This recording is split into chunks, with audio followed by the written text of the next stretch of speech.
Okay, this is a video for my children, Ruth and Jack, from Mama. I haven't done one of these in a little while because I'm still sharing the old ones and I'm running out of storage space. I'm trying to figure out the best way to deliver these little messages to you because I miss you both very much. I just love seeing you. I had so much fun building robots and bridges with you last time I got to see you. Just every time I see you, I just have the most full heart, and I live for that. It's just the best thing in the world. So, yeah. I hope that you know I love you very much, of course, and that I'm always thinking about you. I'll see you again on Friday. And we will do something fun. I'll try to think of a really extra special fun activity just because you deserve something extra fun and special. Ruth, I got you new shoes, so I'm excited to show you those. Jack, I think you're good on shoes for now, but Ruth needed some. I got some clothes for Jack, too. So, yeah. I'm tired today. It's really rainy. But it's peaceful. I was at the store, and there was these windows on the top. And actually, I was at the library. I don't know. I was out and about. But anyways, there was these, windows, and they were squared. So there was, 1, 2, 3, 4, 5, 6, 7, 8, 9, 10, 11, 12 squares. And it had a view of the tree leaves that were growing. And each individual square had its own, unique shade of greens. I thought it was really pretty, and I thought, who would enjoy this but my Ruth and Jack? I see beauty in the world all the time. Every time I see beauty in the world, I think of you. Because I think of how beautiful you two have been in my world and how much beauty you've brought into my world and others too. It's just wonderful. Wonderful to watch you grow and think and use your voices. Have those lovely little voices that I love so much and miss so dearly.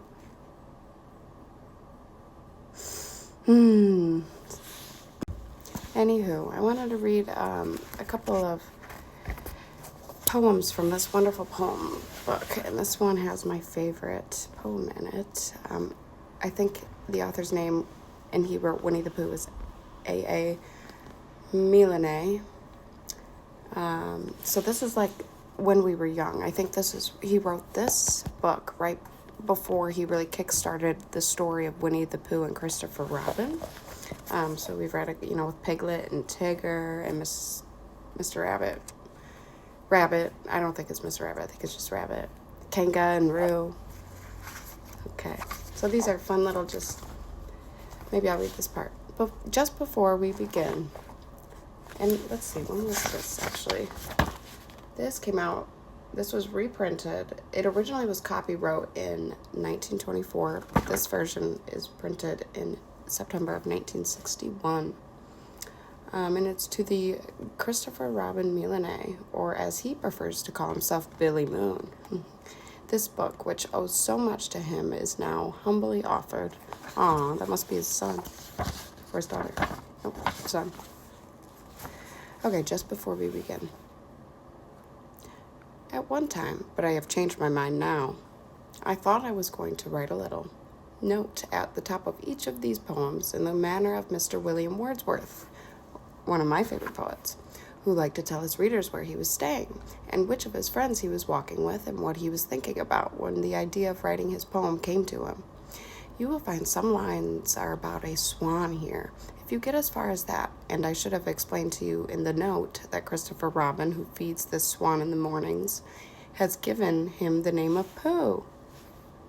This is a very fine name for a swan, because if you call him and he doesn't come, which is the thing swans are good at, then you can pretend that you were just saying Pooh to show how little you wanted him.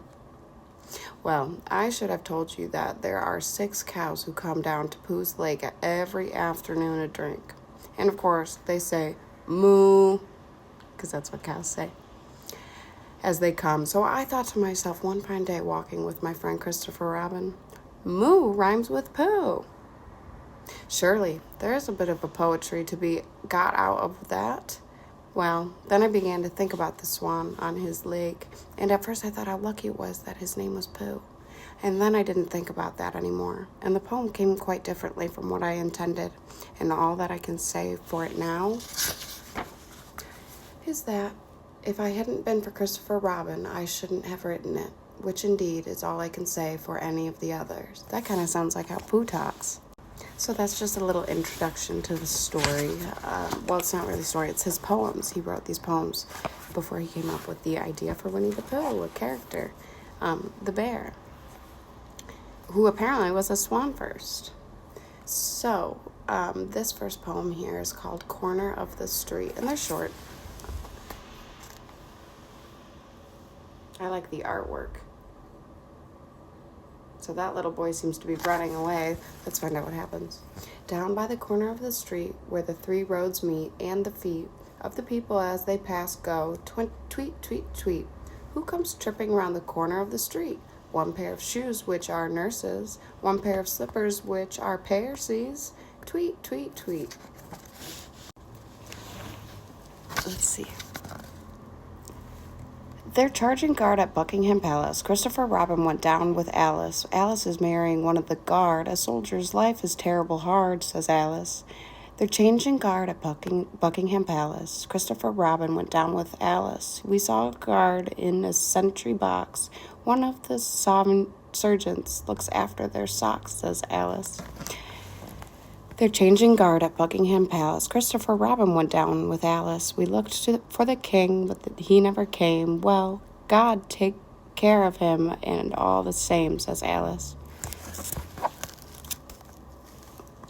They're changing guard at Buckingham Palace. Christopher Robin went down with Alice. They've great big parties inside the grounds. I wouldn't be king for 100 pounds, says Alice.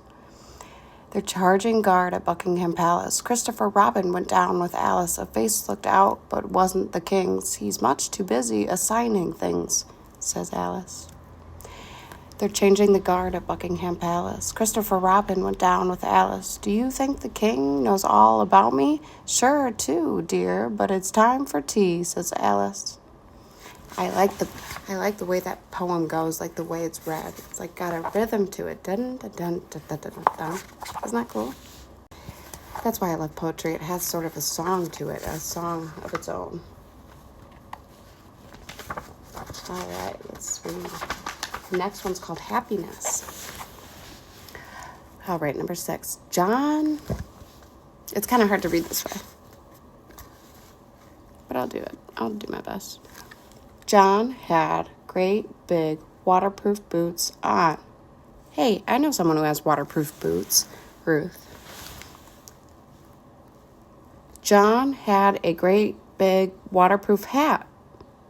John had a great big waterproof Macintosh.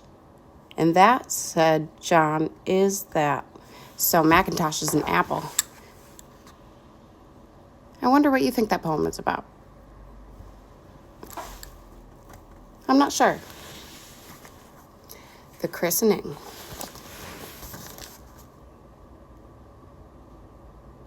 We've got a little boy at a table. What shall I call my dear little dormouse? His eyes are small, but his tail is enormous. I sometimes call him Terrible John, because his tail goes on and on and on. And I sometimes call him Terrible Jack. I know a little boy named Jack, because his tail goes on to the end of his back. And I sometimes call him Terrible James, because he says he likes me calling him his names. But I think I shall call him Jim, because I am so fond of him. Oh, that's sweet. Okay, guys, I love you. I hope you enjoyed the poems.